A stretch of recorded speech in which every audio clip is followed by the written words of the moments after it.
Okay, so I've been talking on this channel a lot about beliefs in general and how you have to sort of question every single domain of it and domain of all of those sort of beliefs. Okay, so the reason I'm making this video is to cover the actual domain of thinking, of just thinking overall and beliefs in general, and the best sort of way to think about the way you think, because that's the most important thing. Okay, everything else, all the other beliefs of certain domains, it falls under the actual thinking. So how do you think then? That's the question, right? How do you actually think properly? And the best answer to this is there is no right answer. You have to be very, very non-binary about it, and Charlie Morgan talks about this a lot. It's pretty much how you want to be thinking about things and thinking about how you want to do things, because that's in turn gonna make sure that you take the right decisions, and then that's gonna create your life. It's gonna create the life that you want. So how do you actually start asking those right questions? How do you actually get the point across right to yourself, and make sure you're doing the right thing? So the way I can explain this is, it's very hard because it's supposed to be non-binary, right? So the best way I can explain it is with certain examples. So the first thing, main thing which I just talked about, is the meta of just beliefs, the meta domain of just beliefs. And the way you do that is by simply asking yourself different types of questions to the same thing. Like, for example, now if I had to ask myself, right, how can I avoid suffering? I think that's the biggest question anybody can ask someone or themselves, right? How do I avoid suffering? But I guess the best way to answer this is this. It's probably not a yes or no question, but it's also just simply reframing that question itself. Like, how do I suffer well, right? Because when I ask myself that, instead of saying how do I not suffer, I don't have to give myself an answer of yes or no. I have to just simply answer, how do I suffer well, right? It's not about me doing things that I cannot control. It's about me just reacting to things once they already happen to me, and that's the sort of thing that a human can only really control. It's not what happens, it's what happens to you, and then how you react to it happening to you, right? So that's the first best example that I can give. Like, reframe the kind of questions that you ask to that question itself, right? Like this one. And second thing, now, for example, an ego versus a humility, right? Understanding when do you want to have an ego versus when do you want to be humble.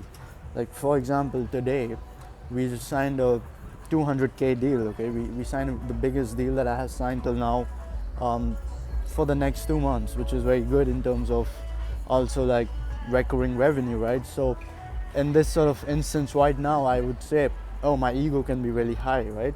But then right now I'm filming this video. I guess that's also one of the ways I can humble myself, which is simply like talking about what truly matters here, and just giving more value and advice, and just being very helpful in a way, but also very real at the same time, not just simply talking out of my ego, which a lot of people do online and just speak about, right? So the way you want to ask yourself, right, is simply, when do I have to have an ego and when do I have to be humble? And I would say both, right? It's simply that idea of thinking where you don't attach either values to yourself.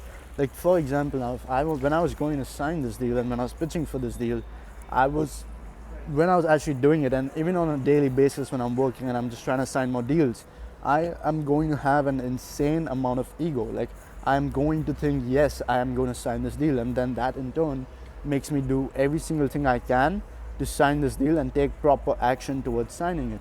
But when do I get to be humble? It's in times like this, when you actually get it signed, and you're gonna then think, okay, next thing, let's not let the ego actually get to you, and then be like, okay, next thing, now we're gonna go and sign some more deals and be humble, right? So when things like this happen, you want to also be humble at the same time, right? You also want to be doing more humble things as soon as your ego actually like fruitions into what you've been trying to work on so far and for so long. So that's again where you have to sort of be both, right?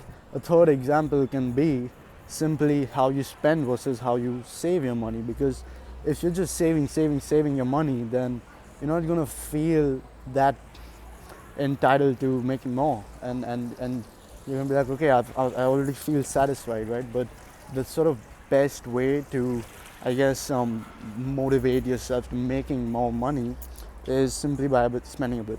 And I've had mentors tell me this as well. They spend fucking tens of thousands of dollars on a single trip, and they're like, yeah, but it's not about like just the spending. It's about, okay, that was really good because when I did that, it made me more hungry. It made me more like, okay, I gotta go and do this because I cannot do this sort of spending every month. So I gotta go and make more money, right? So that's again where it sort of like goes in a scale of how life moves, because you have to understand that a big variable of just life is time, and how you can operate in that sort of time frame. And it can be in a time frame of a few days, a few weeks, a few months, whatever it is. But the main point is, it's every situation that comes in that time frame and that timeline, right? Where then you have to sort of mold yourself or shape shift yourself almost, where you're sort of the person that is best suited for that sort of moment, right? So, for example, today I'm in Dubai. I just came for a quick holiday, and right now it's a Friday afternoon, and I'm just sipping on a beer.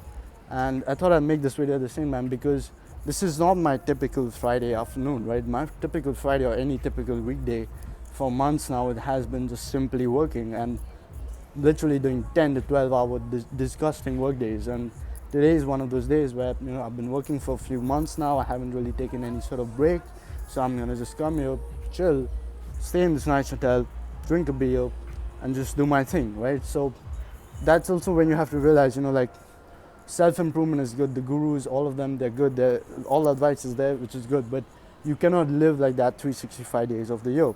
Like, I go complete degen ham. I go completely degen some days, and I'm doing every fucking thing, okay, except for hard drugs. But I'm not doing anything else apart from just trying to like wind down and recover, and then just not think about work.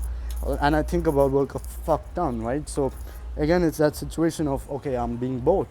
I can be very locked in, but then also there'll be those some days where I'm just like, okay, you know what?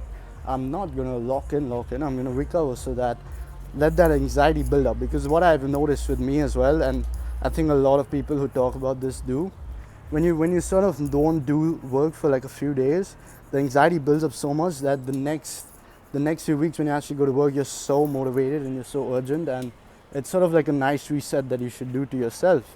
So that's another example, by the way, like when you should actually recover versus when you should actually just be hustling, right? And yeah, those are a few examples about just the dichotomy of how you should be thinking, right?